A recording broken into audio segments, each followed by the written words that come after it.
It's January 2nd, 2022, and this is a follow-up to the little brief that I showed earlier this morning.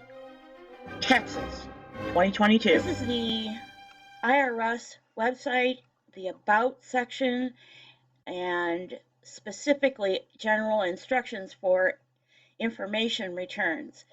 Now, how do we know that? Up here in the URL locator, IRS.GOV, and then this ribbon. If you don't see this little ribbon that I've highlighted that says an official website of the United States government, you're not on the IRS's site. So be mindful of that.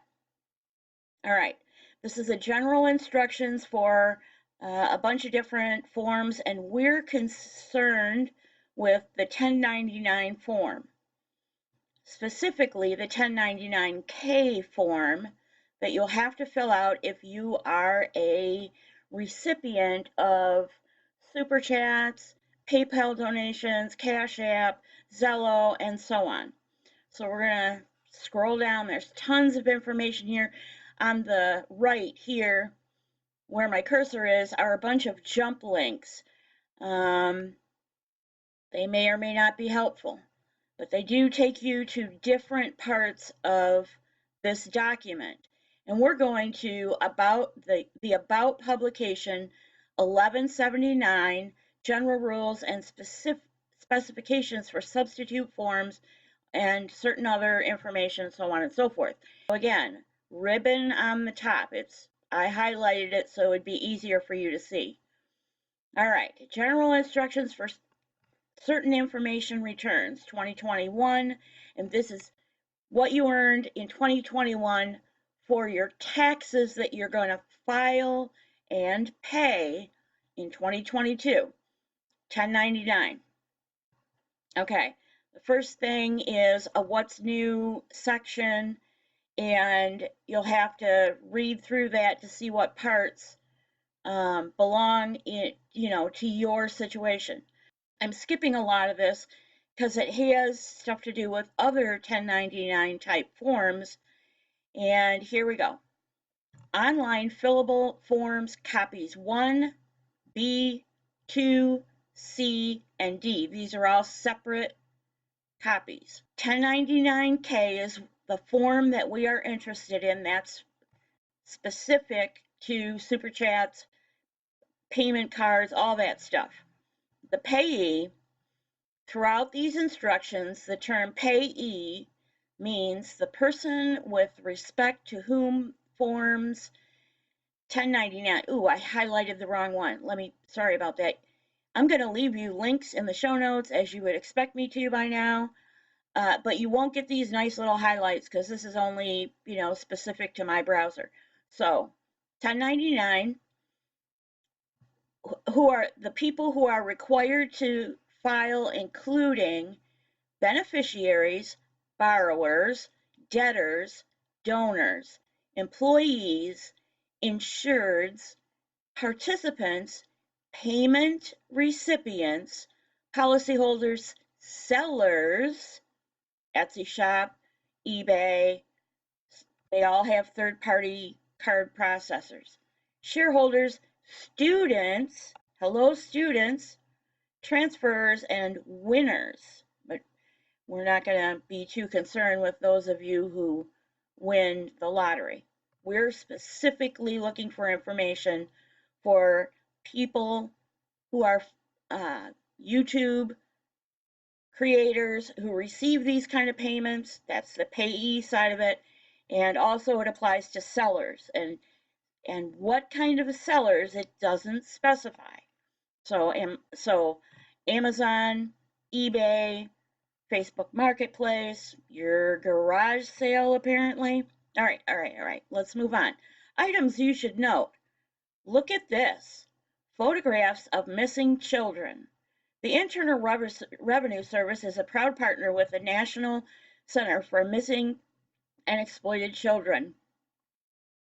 Photographs of missing children selected by the center may appear in instructions on pages that would otherwise be blank. You can help these children home by looking at the photographs and calling 1-800-THE-LOST, 1-800-843-5678 if you recognize a child. Pause. Keep in mind that while this may seem like a very useful thing to do, the best place, the preferred place, the number one place you should be calling if you see a missing child is the lead investigative agency. So, for example, in the case of Brendan Santo in Michigan, still missing, coming up on 70 days, I believe, this you would call Michigan State Police, or you would call FBI, because they're both involved. In the case of Summer Wells, for example, a case you know more about or are more familiar with, you would call 1-800-TBI-FIND or 1-800-CALL-FBI. All right, let's move on. All right, the next section, available instructions. This is, specific to these different forms. Whoops. And here's our form that we're interested in. You would think that this list right here, instructions for all these different ones, here's our form right here, you would think that that would take you directly to the instructions for the 1099-K. Guess what? Highlighted or not, it's not clickable. See? So, kind of stupid in my opinion. Oh, I just want to point out, if you don't know this, taxpayer identification number, the TIN, everyone, even if you're a sole proprietor and this is your side hustle, if you're filing 1099-K, you have to have a TIN. What does that mean? A taxpayer identification number. If you're an employer where you have 2 or 3 people working for you or more, it would be an EIN, employer identification number. But for these purposes, your TIN is your social security number.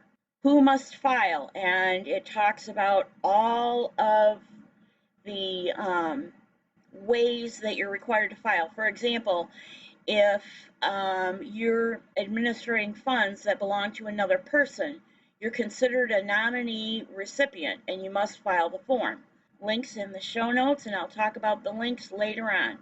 Scrolling down, all this stuff is important. If you're not familiar with this stuff, really you should be reading this with the same critical eye that I have attempted, although this stuff makes my brain freeze, to be honest. And disclaimer, I am not a tax expert.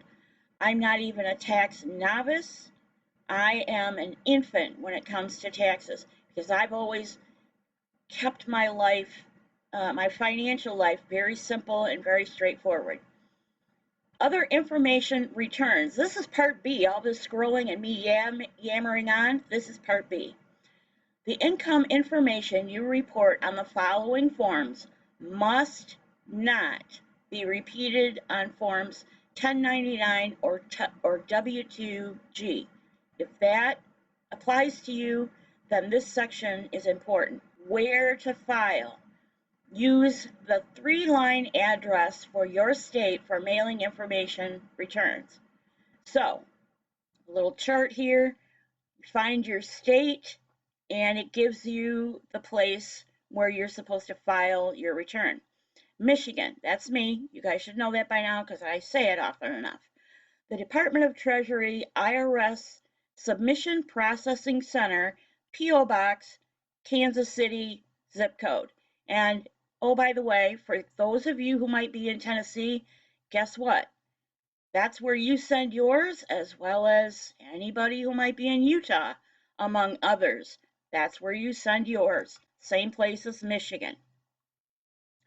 All right, we have, I think, 1 or 2 more sections that I noticed, things that you need to pay attention. Here we go. Electronic reporting. You can file forms, all these forms, 1099, electronically through the filing information electronically system, the FIRE system. So do that. It takes less time for the whole process to be complete. Due dates for most 1099 forms electronically by March 31st, 2022. Is there anything else down here? I don't think so. Just make sure. Because I read this and my eyes glazed over, truthfully. Okay, this is about errors. That's it for that. Here is an example, and right up at the top it says in red, this form, this is a PDF form. I'm not going to leave you a link to this one because I want you to go through and read all the stuff and find the form specific for you. But this is, generally what it's going to look like. And it says copy A of this form is provided for informational purposes only. Copy A appears in red. It's similar to the official IRS form, but the IRS form is in black. And there's other information on there as well. So this is what they're talking about. Do not file this form. It's an example only. Let's look at, all right, so the filer's information, which would be PayPal, YouTube, well, maybe Google. I'm not sure how those checks or how those finances, which house they're administered in. I'm assuming it's YouTube, but anybody who's got a monetized channel can, correct me, please. So their address should be here. Your name and your address should be here. Your telephone number, your account number, and you'll have to see the instructions for that. And then the filer's tax information number, your tax information number, the gross amount of payment or third-party processing network transactions. So that would be all of these specific months. What did you receive in January, February, March, April, blah, blah, blah. That number should be right here. The merchant's category code. So whatever codes that the government has to differentiate different merchants should be right here. How much they withheld for income tax should be right here. Your state, the state identification number, and the state income tax withheld. This is the 1099K. All right, like I said, I'm not going to leave you a link to this specific form because it's just an example so that I could sort of show you what to be interested in. But I am going to leave you this, what we just went over, this really long document. I'm going to leave you a link for this. I'm also going to leave you a link for the first page we looked at that was general instructions. You'll forgive me if I toot my own horn just a little bit. And Q Carlock's horn on her community wall this morning was this post. Thank you so much, Miss Q. And if you're so inclined to give the class some better information as it gets closer to tax time, I'd really appreciate it. Thanks so much. See you real soon.